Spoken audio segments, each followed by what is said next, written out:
Hey guys, welcome to our channel miss story teller. मैं हूं आपकी दोस्त मीनू और शुरू करते अपनी स्टोरी असालिनगढ़ एंड टपोरी लव का नेक्स्ट पार्ट। लास्ट पार्ट में कहाँ देखा था लास्ट पार्ट में सुन लीजिएगा। अब चलते हैं आगे। घर की सजावट में चमक रहा, दरवाजों में फूलों की खुशबू फैली थी, अंदर हंसी बज सब कुछ था। सगाई तो हो चुकी थी। जी हाँ, सगाई होने करीब जब सगाई हो जाती है तो उसके एक दिन बाद नहीं, हाँ, सगाई होने के कुछ नहीं, हाँ सॉरी, एक दिन बाद भी रहता है ना, सब कुछ रौनक रहता है। बिल्कुल।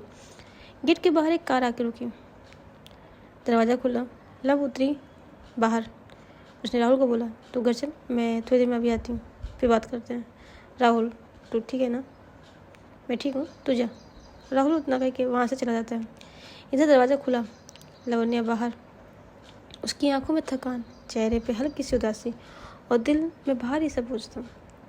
उसने एक पल के लिए घर की तरफ देखा। घर वही था, लेकिन सब कुछ बदला सा उसे लग रहा था। लव ने डोर बजाई। कुछ सेकंड बाद दरवाज़ा खुला। सामने इशिता की माँ खड़ी थी। उन्होंने जैसे लवन्या को देखा, उसके चेहरे पर तुरंत खुशी आ गई। अरे लवन्या बेटा, कहाँ थी तुम बेटा? तुम्हारी दोस्त के बस वो लेकिन कुछ कहती रही। उसने तुरंत अंदर बुलाया, तुम तो बिल्कुल सही समय पे आई हो।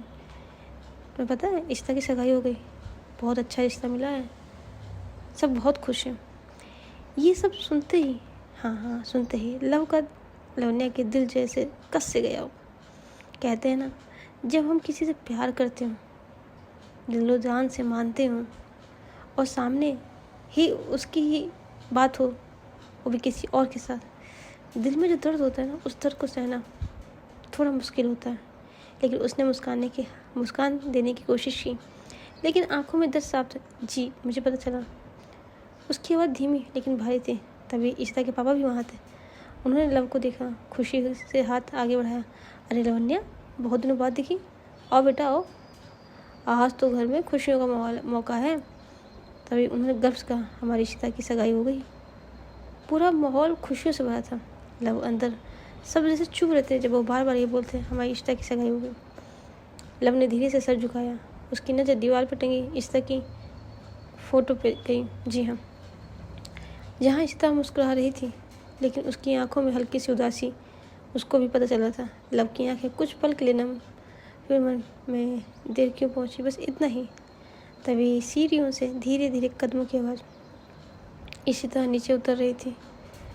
उसकी नज़र जैसे ही लवन्या पर पड़ी, एक पल के लिए वो वहीं पर रुक गई। दोनों की आंखें मिली। हमारी लवन्या ने भी देखा, उनकी भी आंखें। कमरे में मौजूद लोग कुछ आसमान सा नहीं लगा, लेकिन उन दोनों के लिए वो पल बहुत भारी सा था। कुछ सेकंड तक कोई कुछ नहीं बोला। फिर इशिता की आवाज़, तो तुम आ गए? लवन्या ने सर हिलाया। उसकी आंखों में दर्द, पछतावा, अनकहा दावा। हाँ, आ गई। कहते हैं ना कि कभी कभी कोई चीज़, जी हाँ, मतलब कहते ना, क्या ही कहे कि मैं आपको किस तरह समझाऊँ। कभी कभी जब हम अपने जिससे प्यार करते हैं, वो शख्स अगर सामने हो और हम उसको बता ना पाए, फिर क्या ही होगा। जी हाँ, घर में और भी मेहमान थे, सब एक दूसरे से बातें कर रहे थे, लेकिन लव की नज़र सिर्फ एक इंसान इशिता भी थी। उसकी उंगलियों में चमकती हुई अंगूठी लव की आंखों में बार बार चुभ रही थी। इशिता की माँ मुस्कुराते हुए, लवन्या बेटा, तुम तो बिल्कुल बदल गई हो, और शॉर्ट हेयर से अलग लग रहे, अच्छे लग रहे तुम पे। उन्होंने हल्के से सर पे हाथ फेरा। लेकिन सच बताओ, इतनी देर कहाँ थी? इशिता ने तुम्हें बहुत याद कर रही थी, खासकर सगाई वाले दिन। लव ने हल्की मुस्कान दी, लेकिन आंखों में दर्द छिपाया। कुछ काम से फंस गई थी आंटी। उसकी आवाज़ धीमी थी, शब्द भारी थे। दूर खड़ी मन्नू ने लव की आंखों को देखा। मुझे तुरंत समझ में आया, लव सिर्फ मिलने नहीं है, कुछ बड़ा। जी हाँ, उन्होंने धीरे से इशारा किया, जाओ इधर, जरा इधर आओ। तीनों कोने में खड़े थे, लव, मन्नू, इशिता। घर के मेहमान अपने आपस में सब बात कर रहे थे। ये लोग बस कुछ सेकंड खामोश, लेकिन कुछ भी नहीं बोल रहे थे किसी से। फिर इशिता, तुम देर से क्यों आई? ये सुनते ही लव ने आंखें झुका ली। मैंने पूरी कोशिश की, लेकिन समय मेरे हाथ से निकल गया। इशिता की आंखों में आंसू थे। और अब क्या होगा लवन्या? सबको लगता है कि सब ठीक है, लेकिन लेकिन मुझे डर लग रहा है। मानो ने दोनों कंधे पर रखा। डरने की कोई बात नहीं, अगर ये सच में साजिश है तो हम इसे ख़त्म करेंगे। हाँ, तभी लावण्या कहती और इसका मेरे पास प्रूफ है। तुम चिंता ना करो, ये सगाई हुई है, शादी नहीं। उसकी सच सबके सामने आ जाएगा। पूरे हॉल में सभी लोग आराम से खुशखबरी मना रहे थे अगले महीने, और तभी अगले महीने की शादी की तारीख भी तय कर दी जाती है। जी हाँ, क्योंकि अब जैसे मिश्रा जी ने कहा था कि इशिता की शादी होने के पढ़ाई होने ख़त्म होने के बाद शादी करेंगे, लेकिन फ़ोन आया कि अभी शादी हम लोग अगले महीने तक कर सकते हैं। इधर के पापा तो खुश थे। पापा तो उससे बहुत खुश थे, लेकिन फिर उसे याद आया। वो कहते हैं मिश्रा जी, लेकिन उसकी बच्ची की तुम्हारी पढ़ाई चल रही है, कोई बात नहीं, शादी के बाद भी तो पढ़ सकती है, कौन सा हम उस पर दबाव डालेंगे। ये कहते हुए उन्होंने हमारी इशिता के पापा को बिल्कुल शांत कर दिया। इधर ये सुनते ही कि शादी तय हो गई, अगले महीने की है, ये तीनों इशिता, मनु, लव तीनों एक साथ चौंक गए। इशिता का चेहरा एकदम फीका। इतनी जल्दी? लावण्या की आंखों में सिर्फ एक भावना, अर्जेंसी। उसके मन ने ही फैसला लिया, अब हमारे पास समय बहुत कम है। इधर लावण्या कहती और हमें इस लड़की की सच्चाई घर के सामने लानी पड़ेगी। लेकिन मनु कहती कि कैसे? पापा तो उनकी हर एक बात मानते हैं। आई नो, कुछ तो करना पड़ेगा। कुछ तो बंदा गलती करेगा जहाँ से पापा की नज़र, जी हाँ, पापा की नज़र में लड़का आएगा। मनु कहती कुछ भी करो, मैं तुम्हारे साथ हूँ, लेकिन ध्यान रहे कि इससे इशिता और तुमको कुछ नहीं होना चाहिए। मनु उनको वादा करती है, जब तक मैं हूँ इशिता को कुछ नहीं होगा। यही करते हुए वो थोड़ा सा बाहर आती है। बाहर सभी मेहमान थे, सभी को नमस्ते कहती है मैं फिर आऊँगी, और ये करके वो घर से निकल जाती। लव धीरे धीरे दरवाजे से बाहर निकल चुकी थी। पीछे के घर में हंसी और बातें सब कुछ था, लेकिन चेहरे पर मुस्कान नहीं थी। उनकी आंखों में सिर्फ एक भावना थी, डर संकट था। मनु और इशिता दोनों दरवाजे से तक उसे छूने आई थी। हल्की हवा, माहौल भारी। लव ने दोनों की तरफ देखा और उसकी शांत आवाज़, लेकिन मजबूर, डरिए मत, मैं उस लड़की का पूरा सच सामने लाऊंगी। और फिर वो इशिता को देखते हुए कहती है, और सिर्फ सगाई हुई है, शादी नहीं। जब तक सच सामने नहीं आएगा कुछ भी फाइनल नहीं होगा। इशिता की आंखों में हल्की सी तो उम्मीद जगी। तभी, लेकिन तुम अकेले कैसे करोगी लव? तभी लव ने हल्की मुस्कान और कॉन्फिडेंस कहा, अकेले नहीं, मेरे पास भी एक रास्ता है। यहाँ? जी हाँ। दरवाज़ा खुलता है। लव अपने घर के अंदर दाखिल होती है। कमरा शांत था। दीवार पर लगी हुई घड़ी टिक टिक की आवाज़ साफ सुनाई देती। उसके अपने बैग टेबल पर रखा और धीरे से पुराना ड्रॉवर की तरफ बढ़ी। जी हाँ। लव ने दराज खोला। अंदर एक फाइल थी जिस पर धूल शायद बहुत सालों की जम चुकी थी। उसने धीरे से फाइल उठाई और कॉन्फिडेंस लिखा था जिस पर।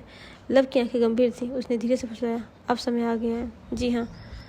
लव ने फाइल खोली। अंदर कुछ फ़ोटोज़, कुछ कागज़ थे। उन्होंने एक फ़ोटो को ध्यान से देखा जिसमें एक चेहरा, जी हाँ, अचानक एक्सप्रेशन चेंज हो जाता है उसको देखते हुए।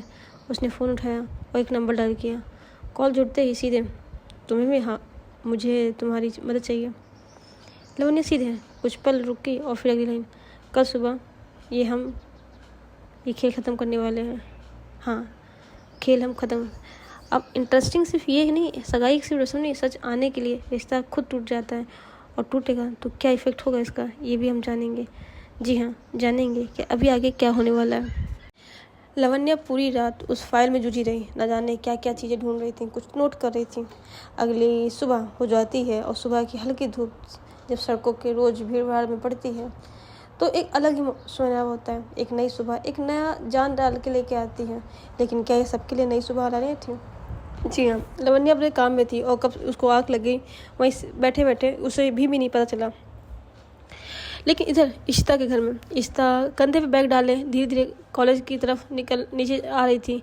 उसके चेहरे पे थकान थी, दिमाग में कल की सारी बातें घूम रही थी। लब का वादा, साजिश और इतनी जल्दी शादी के। वो खुद में सोच रही थी कि क्या सच में सब ठीक है, या मैं किसी बड़ी मुसीबत की तरफ तो नहीं बढ़ रही हूँ। हाँ, वो सोचते सोचते नीचे आ ही रही थी। तभी अचानक फ़ोन बजता है घर का, और वहाँ से उसके पापा फ़ोन उठाते हैं। स्क्रीन पे नाम था, जी हाँ, मिश्रा जी के बेटे का नाम क्या रखा था हम लोगों ने, क्या रखा था या नाम भूल गए बताना, क्या रखा था मुझे याद।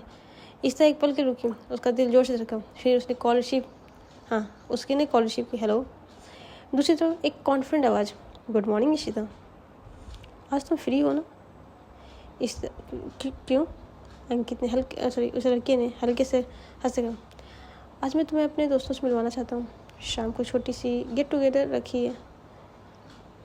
इस तरह कुछ कहती, उसे कुछ सेकंड चुप थी। अंदर से अजीब सा डर उसे याद आया। लव ने कहा था सच सामने आने का तक सावधान रहना है। उसने धीरे से कहा आज ही? अंकित ने तो हाँ आज ही। आज हम ऑफिशियली इंगेज हैं तो आप सबको मिलना भी तो बनता है। इधर वो कुछ नहीं कहती, तभी उधर से कहता है ठीक है तुम तैयार है ना, मैं आ जाऊँगा तुमको लेने। और कॉल ख़त्म। इस तरह कुछ देर वहीं खड़ी थी, उस कॉल को बस देख रही थी। जैसे उसके मन में एक अजीब सा एहसास, जैसे ये सिर्फ एक सामान्य मुलाकात नहीं है। उसने धीरे से फ़ोन देखा और मन ही मन सोचा क्या ये सच में दोस्तों से मिलवाने या इसके पीछे कुछ और राज है। जी हाँ, ये इतना हीला है वो करते हैं। और घर के बाहर से अपने स्कूल कॉलेज के लिए निकल चुकी थी। जी हाँ, वो अपने घर कॉलेज के लिए जा चुकी थी। इशिता घर से निकल चुकी, ऑटो ली और कॉलेज के लिए भी पहुंच चुकी थी। कॉलेज की सड़क के किनारे पे बस वो खड़ी ही थी। उसके हाथ में फ़ोन था। उसका दिल ज़ोर से धड़क रहा था। उसके दिमाग में बार बार एक बात घूम रही थी, आज शाम दोस्तों से मिलवाना है। हाँ, उसको उसकी मिश्रा जी की लड़कों की बात बार बार घूम रही थी। उसने अंदर एक अजीब सा एहसास, मतलब एक डर महसूस कर रही थी। आखिर उसने हिम्मत करके पहले लवन्या का फ़ोन नंबर डायल किया। जी हाँ, उसने लवन्या का नंबर डायल किया। अभी वो कॉलेज से थोड़ी दूर थी। उसने देखा कि लवन्या है कि नहीं। उसने बस कॉल मिला दिया। उधर दूसरी तरफ फ़ोन पर कॉल जुड़ते ही इस तरह की एक काँपती हुई आवाज़, लवन्या? हाँ हाँ, गुड मॉर्निंग गुड मॉर्निंग। क्या हुआ, सब ठीक? एक बात बतानी थी लवन्या। बोलो। वो अभी भी उसका फ़ोन आया था। किसका? वही जिससे मेरी सगाई हुई है। अच्छा, तो वो कह रहा था कि आज शाम वो मुझे अपने दोस्तों से मिलवाना चाहता है। कुछ सेकंड दोनों तरफ सन्नाटा। फिर लव ने थोड़ा सा अपने आप को नॉर्मल किया और फिर कहा ठीक है, पहले गहरी सांस ले लो। तुम घबरा क्यों रही हो? मुझे नहीं मिलना। कोई बात नहीं, तो पहले काम डाउन हो, इतना घबराने की जरूरत नहीं है। मिलना ही तो है, मिल लेना। लव ने गंभीर भरोसे, तुम जाओ, लेकिन उससे पहले अपने पापा से पूछ लो, और अगर वो राजी कहे फिर तुम जाओ। उसकी आवाज़ में कॉन्फिडेंस था। जो भी करो खुल के सही तरीके से करो, ऐसा वाला। इस तरह की आँखें नम थी। उसने धीरे से कहा मुझे डर लग रहा है।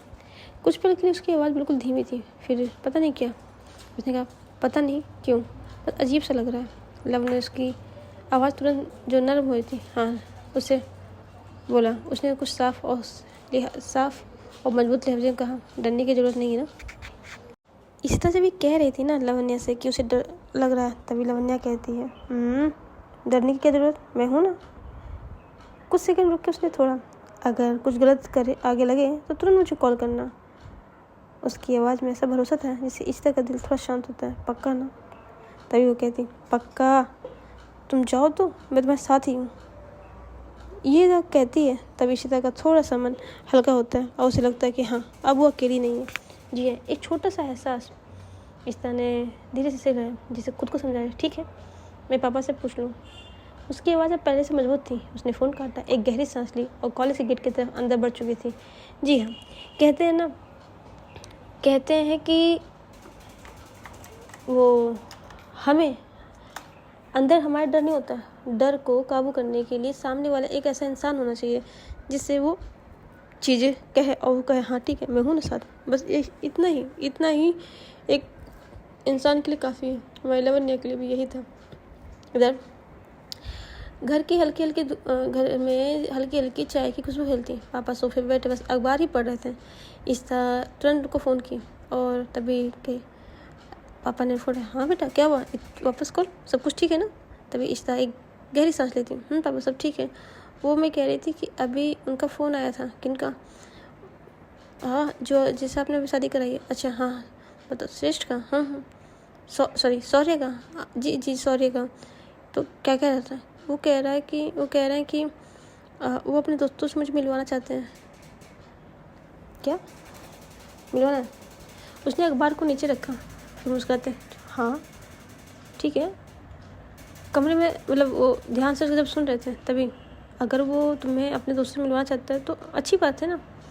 उसके चेहरे पे, पापा अभी हमारी सगाई हुई है और इतनी, कोई नहीं बेटा, आज के नया ज़माना है, चलता है। तभी मनु कहती, क्या पापा आप समझ नहीं रहे? कोई बात नहीं, तुम मिल लो, कोई दिक्कत हो तो हम चले साथ में। नहीं मैं ठीक है। इधर इशिता कॉलेज में अपनी क्लास अटेंड करती है। लावण्या वहाँ नहीं आई थी। हाँ, लावण्या किसी मिशन पे थी और राहुल भी। और ये चारों दोस्त जो थे ये तो अलग थे, लेकिन इशिता, सुहानी, मुस्कान और सनी ये सब कॉलेज में थे। कुछ लोगों को तो कॉलेज में भी रहना है ना। कॉलेज का माहौल अब तो शांत था क्योंकि राघव अभी भी था नहीं, लेकिन हाँ कुछ बैकअप प्लान तो चल रहा था इन लोगों का। इधर इशिता वापस आती है। रात का टाइम था, कमरे में हल्की रोशनी थी, आईने के सामने खड़ी थी, तैयार होने की कोशिश तो कर रही थी, लेकिन उसके हाथ थोड़े कांप रहे थे। उससे बार बार लव की आवाज़, अगर कुछ गलत करे तो मुझे कॉल करना। वो उसको नहीं, मुझे उसके साथ नहीं जाना, मुझे लावण्या के साथ जाना था, कुछ ऐसा सोच रही थी। तभी इशिता ने फ़ोन उठाया और लव का छोटा मैसेज, मैं जा रही हूँ, डरो मत, मैं नज़र रखी हूँ तुम पे, ठीक है। ये पढ़ के इशिता के चेहरे पे हल्की सी हिम्मत आ जाती है। एक कार घर के नीचे रुकी। हेडलाइट की रोशनी गेट पे पड़ी थी, ड्राइवर सीट पे, और इधर से श्रेष्ठ बाहर निकला। रेडी? इशिता बाहर आती है। एक पल के लिए आसमान की तरफ देखा, खुद को संभाला, चलो।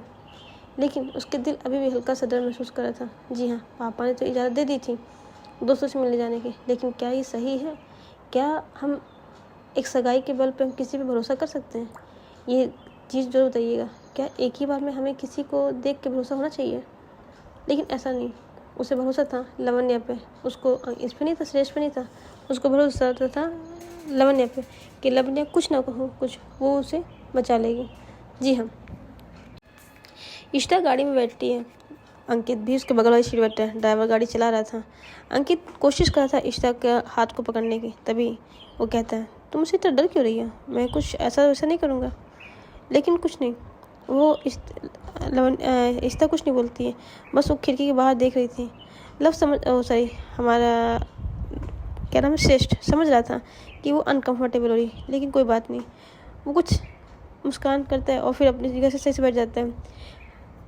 कार एक जगह जाती है जहाँ संगीत बज रहा था। हाँ, तबलों पर लोग बैठे हंस रहे थे। दरवाज़ा खुलता है, श्रेष्ठ और इशिता अंदर आते हैं। इशिता ने चारों तरफ नजर घुमाई, जैसे सब कुछ सामान दिख रहा है, लेकिन दिल में हल्की सी बेचैनी अभी भी थी। तभी शौर्य मुस्कुराते बोलता, गाइस ये है इशिता, माई फियांसे। टेबल पर बैठे 3 से 4 लड़के और एक लड़की भी उनकी तरफ देखती है और सब मुस्कुरा के बोलते हाय कहा, लेकिन सबकी नज़र थोड़ी देर बाद इशिता पर टिकी, थोड़ी देर तक टिकी रही। उनकी नज़रों को इशिता ने अजीब सा लग रहा था। इशिता तो पहले बैठी ही नहीं थी, लेकिन फिर वो लड़का धीरे से कहता है, शेष के कान को कहता है। दोनों एक पल के लिए इशिता की तरफ देखते हैं और फिर हल्का सा मुस्कुरा देते हैं। फिर वो मुस्कान समान नहीं थी, जैसे कुछ छुपी हुई बात है। इशिता का दिल जोर से तेज से धड़कने लगा। उसके मन ही मन में, ये लोग मुझे ऐसे क्यों देख रहे, ऐसा कुछ देर बाद वहाँ पे बैठे लोग आपस में धीरे धीरे बातें शुरू करते। आवाज़ धीमी थी, लेकिन सब साफ सुनाई दे रहे थे। इस बार इशिता का नाम सुनाई दे रहा था। एक लड़की अचानक कही, तुम बहुत लकी हो इशिता। उसकी आवाज़ में मुस्कान थी, लेकिन आंखों में अजीब भाव। तभी वो कहती, क्यों? हाँ, इतना हैंडसम चार्मिंग लड़का तुमको मिल गया, आखिर तुम्हें है क्या कि वो मुझे छोड़ के तुम्हारे पास आ गया? इशिता कुछ नहीं बोल पाई। तभी उसके फ़ोन में, हाँ, फ़ोन जेब में, मतलब उसके हाथ में जो फ़ोन था, वो बार बार फ़ोन को देख रही थी उसके स्क्रीन पे। हाँ, सिर्फ एक मैसेज, सब ठीक है। इशिता पता नहीं, बस कुछ अजीब लग रहा था। ये मैसेज टाइप करके भेज देती है। उसके हाथ हल्के से काँप रहे थे, लेकिन तभी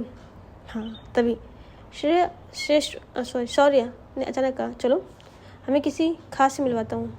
उसकी आवाज़ समान थी, लेकिन चेहरे पे एक अलग सा कॉन्फिडेंस था। वो सबको उठाकर आगे बढ़ते हैं। इशिता को भी साथ ले चलते इशारा करते हैं। इशिता का दिल अब अचानक से डर से लहर दौड़ रही थी। उसने धीरे से कुर्सी से उठते गहरी सांस ली कि क्या हो सकता है भाई, आगे क्या हो सकता है, क्या चीज़ है और किससे मिलवाना चाहता है। जी हाँ, इधर वो लोग अंदर जा रहे थे। एक जो जहाँ पे लोग थे वो कह सकते हैं एक रेस्टोरेंट टाइप में था। उसके अंदर एक अजीब सा था, हल्का संगीत अभी बज रहा था, लेकिन इशिता का दिल धक धक कर रहा था। हाँ, शौर्य उसे लेकर हॉल के एक शांत कोने की तरफ बढ़ा था। वहाँ पे टेबल पे एक आदमी पहले से बैठा हुआ था, उसकी पीठ उनकी तरफ थी। वो आराम से कॉफ़ी पी रहा था। तभी पीछे से, इशिता मिलो, ये है मेरे खास दोस्त। बस वो इतना ही कही थी। उस आदमी ने धीरे से कुर्सी घुमाई और जैसे ही उसका चेहरा सामने आया, इश्ता की आंखें एकदम फैल गई और खुद से आप? जी हाँ, आप। कौन था वो व्यक्ति जिसको देख के इश्ता घबरा गई? आखिर कौन था जिसको देख के इश्ता चौंक गई? कौन है वो शख्स? या कोई अपना, या कोई एक नया हमसफ़र, एक नया राजदार? तो सबको जानने के लिए मिलेंगे नेक्स्ट पार्ट में। तब तक आप अपने जाने मन का, अपने दिल रुबाओं का और ख़ास तौर से अपने प्यार का ख्याल रखिए, फैमिली का भी रखिए। और तब तक आप इस अजीब से मौसम का एंजॉयमेंट लीजिए। पता नहीं चलता है कि कब ठंडी और कब गर्मी हो रही है, तो उसका एंजॉय लीजिए। तो मिलते हैं नेक्स्ट स्टोरी में। और हाँ, प्लीज़ स्टोरी में कोई कमी हो तो बता दिया करिए। देखिए, मेरे पास स्टोरी है, हाँ, बोलने का तरीका थोड़ा सा मेरा अलग है, उसको मैं सुधार रही हूँ, तो उसके लिए तो मैं सॉरी हूँ। लेकिन स्टोरी में कमी हो तो बता सकते हैं। और अपनी नई स्टोरी वो धमाकेदार होगी, उसमें आपको कमी नहीं निकलेगी। उसके लिए मैंने बहुत अच्छे से मेहनत अपनी की है।